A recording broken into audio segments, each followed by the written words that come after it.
It was Halloween, and I was out trick-or-treating with a couple of friends and their mom. I was approximately age 14 or maybe 15.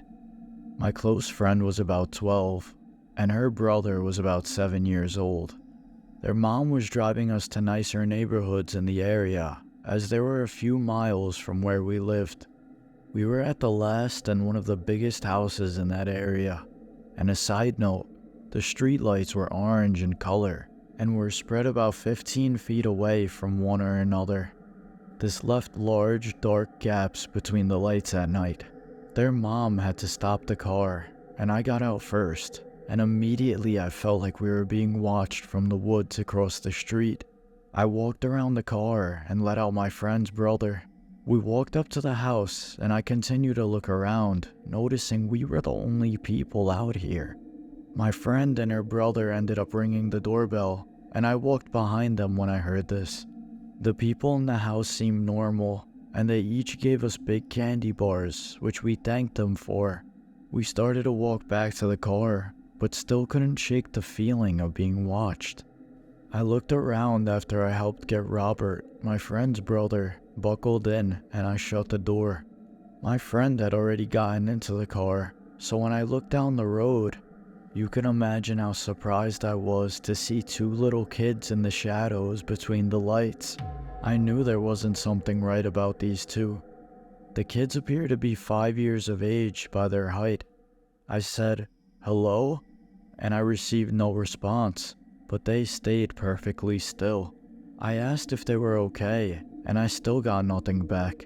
And then I said, "If you're not bad spirits, step into the light." And they giggled, but they didn't move. I started to walk around the back of the car to get back in, and I looked back towards where the kids had been to catch a shadow of them running into the woods, but they made no noise. I opened the car door and heard the giggles again, but closer. I jumped into the car and yelled at my mom to go and wished she hit the gas and didn't ask any questions. I explained what had happened soon after we got back to the house, and each of them said they didn't hear anything, but I know I certainly did.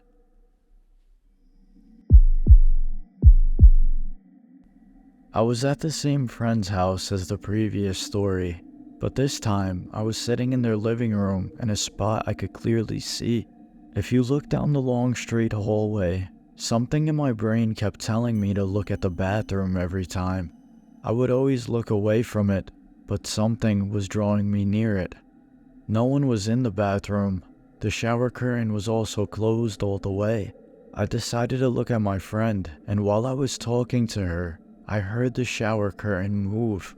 As soon as I looked, the curtain flew open, and I couldn't believe what I just saw. My friend and her family asked me why I had a shocked look on my face. I explained what I'd just seen, and they, without skipping a beat, went, "Yeah, that's normal." They continued chatting about it as if it were just another day. I know it's not the scariest thing, but to think that people live with the paranormal and just go about their day is weird to me. This has nothing to do with the paranormal, but it serves as a reminder that you should follow your instincts. My mom's friend picked me up from a high school dance. We stopped at a gas station to grab a drink before going back to her house. After we got out of the car to go inside, we got out and a guy asked us if we could give him a ride down the road. We asked where he wanted to go, and he said his friends were there, and he said they'd walk down to the bars without him. We said we had to ask her husband, as it was his car, so we must have his permission to do so. He agreed to let us ask him, and we went inside the gas station as he stayed outside. When we got inside, we both immediately said we had a bad feeling about the guy, and we didn't want to give him a ride. We still called her husband and explained what was going on and how we felt about it. He agreed if we didn't feel okay with it, we could tell the guy he said no, and that we had to get home immediately. We then got what we needed and ended up leaving the store.